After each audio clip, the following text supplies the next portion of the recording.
আসসালামু আলাইকুম, সবাই কেমন আছেন? আমি আলহামদুলিল্লাহ ভালো আছি। আমের দিন যেহেতু চলে আসছে, তাই আমের রেসিপি নিয়ে আসবো না সেটা কি হয়? তাও আবার যদি হয় এমন মজাদার রিফ্রেশিং একটা ড্রিঙ্কস। কাঁচা আম দিয়ে তৈরি করে ফেলুন এরকম রেসিপি একটা, তাহলে মন প্রাণ সবই ঠান্ডা হয়ে যাবে। আমার গাছের আম, আমার বাবার বাড়ির গাছ থেকে আম নিয়ে আসছিলাম, সেই আম, সেখান থেকে আমি তৈরি করব এই রিফ্রেশিং ড্রিঙ্কসটা। অবশ্যই আপনারা কম বেশি এই ড্রিঙ্কসের নামটা জানেন, লাস্টে বলে দেব। নিয়ে নিচ্ছি 2টা আম। এবার আমি 2টা আমকে সিদ্ধ করে নিচ্ছি, চেক করে নিচ্ছি হয়েছে কি না। হয়ে গেছে, যেহেতু ছুরির সাথে লেগে নেই, ছুরি থেকে ছেড়ে আসছে, তার মানে আমটা ভালোভাবে সিদ্ধ হয়ে গেছে। এবার ঠান্ডা হওয়ার পালা। উঠিয়ে নিচ্ছি পানি থেকে এবং ঠান্ডা করে নিচ্ছি।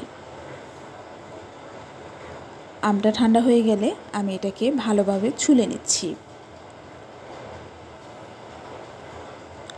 ছুলে এবার আমি ভিতর থেকে রসগুলো চিপে নিব। আপনারা চাইলে এই কাজটা চামচ দিয়ে চেঁচেও করতে পারেন, বাট আমি হাত দিয়েই চিপে নেব।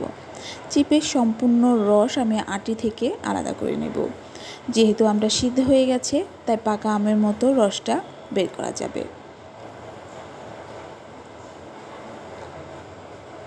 যারা আমার ভিডিওটা দেখছেন তাদের সবার কাছে অনুরোধ থাকবে, যারা চ্যানেল থেকে দেখছেন আমার চ্যানেলটাকে অবশ্যই সাবস্ক্রাইব করে দেবেন। আর আমার পেজ থেকে, আইডি থেকে যারা দেখছেন আমার সাথেই থাকবেন, লাইক ফলো শেয়ার করে রাখবেন। নিয়ে নিচ্ছি আমার গাছ থেকে পুদিনা পাতা। পুদিনা পাতা দিলে ফ্লেভারটা ভালো আসে, যদি থাকে আপনারা দিবেন, না থাকলে না দিলেও সমস্যা নেই। নিয়ে নিচ্ছি আমার গাছ থেকে একটা কাঁচামরিচ। আমি যেহেতু ঝালটা কম দেব তাই একটা নিচ্ছি, আপনারা আপনাদের টেস্ট অনুপাতে দিয়ে নেবেন। দিয়ে দিচ্ছি জিরার গুঁড়া, সাথে দিয়ে দিচ্ছি চাট মশলা। চাট মশলাটা অবশ্যই দেওয়ার চেষ্টা করবেন, তাহলে টেস্ট এবং ফ্লেভারটা একদম পারফেক্ট হবে এবং খেতে অনেক ভালো লাগবে। যেহেতু আমাদের গাছের আমটা টক ছিল, তাই আমি চিনি দিয়ে দিচ্ছি। আপনারা যদি আপনাদের টেস্ট অনুপাতে চিনি ইউজ করবেন। এ পর্যায়ে আমি ফ্রিজের ঠান্ডা পানি দিয়ে দিচ্ছি, আপনারা চাইলে বরফও দিতে পারেন। দিয়ে আমি ব্লেন্ড করে নিয়েছি সুন্দরভাবে, দেখতে পাচ্ছেন। সাথে আবার আমি একটু পানি দিয়ে দিয়েছিলাম, বেশি ঘন হয়ে গিয়েছিল, ঠান্ডা পানি ইউজ করেছি, আমি বরফটা ইউজ করিনি। ভালোভাবে নেড়ে চেড়ে নিচ্ছি।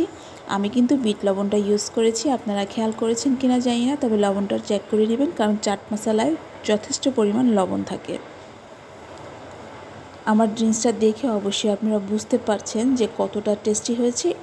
জাস্ট একটা কাঁচা আম গোল করে কেটে এবং একটু পুদিনা পাতার দিয়ে আমি গার্নিশ করে নিয়েছি। আপনারা অবশ্যই এই রেসিপিটা আমের দিন ট্রাই করবেন। রেসিপিটা হচ্ছে আম পানা।